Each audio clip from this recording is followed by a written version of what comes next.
love. Shout out everyone, mga love.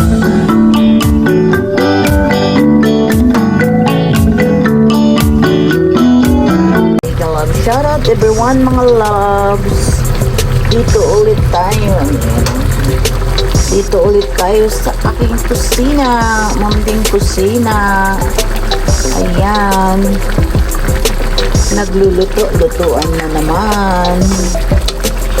Actually, noong Friday ba? Ano ba ngayon? Oo, Friday ko pa ito hinanda na lutuin. Pero, tinamad na kasi may pasok ako Saturday and Sunday. Hindi kaya ng powers. Kaya ito, Monday na. And it's holiday today in Japan. Red calendar. Andun yung mag-ama, kanya-kanya ng gala. At kami ni Taro ang naiwan sa bahay. Kaya ito, gumagawa ako ng kung ano-anong makain. Wala pa akong almusal. Ininom ko lang tubig at saka tomato juice. Ano ba yan? Okay, kaya kakain tayo ng kanin ng tanghalian kasama na hapunan. Pakyawan na to. Ayan, nahuli na siya. Pinagaano ko na. Halo-halo na yan. Ito, ginisa ko muna yung manok.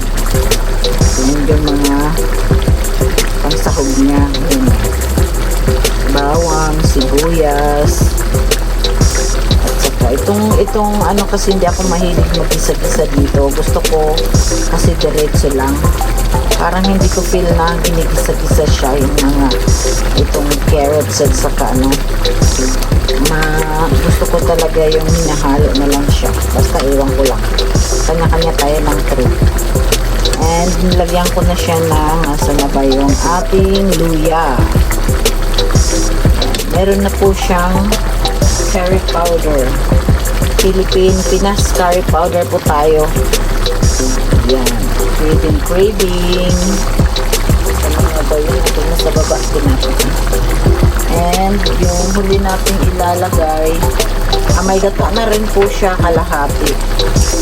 Isang bagatang ano natin. Kalahati. Panghuli na yan. Yung parang kakanggata. Tawagin. And ito yung ating ihuli na natin yung ating red and yellow bell pepper. So,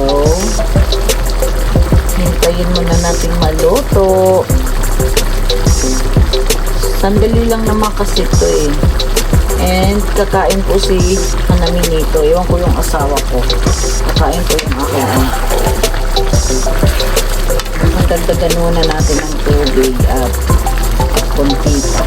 Palambutin muna natin yung manok. Okay, balikan na lang natin. Ayan na po. Luto na po siya. Pakuluin na lang natin ng kahit isang minuto. Inano ko na yung sahog lahat. And the last gata. Pagkang gata. Yum. See? Palutuin na lang natin. And nakatimpla na po yan. Maya ng konti ay kakain na po ang inyong insi. Agoy, ang sarap naman. Sinong nakakain dyan? Craving talaga ako ng mga gata-gata ngayon ay. Kaya ayan. Okay. Kakain na po tayo. Hindi na natin takpan kasi umaapaw yung ano. Naabot yung takip. So, ito lang po. Ayun, may tingin. Wait lang. Ayun, may delivery. Parang naunang sa loob lang. Okay na to. Naiwan. Okay, so kainan na. Ready to serve na yung ating ulam. The chicken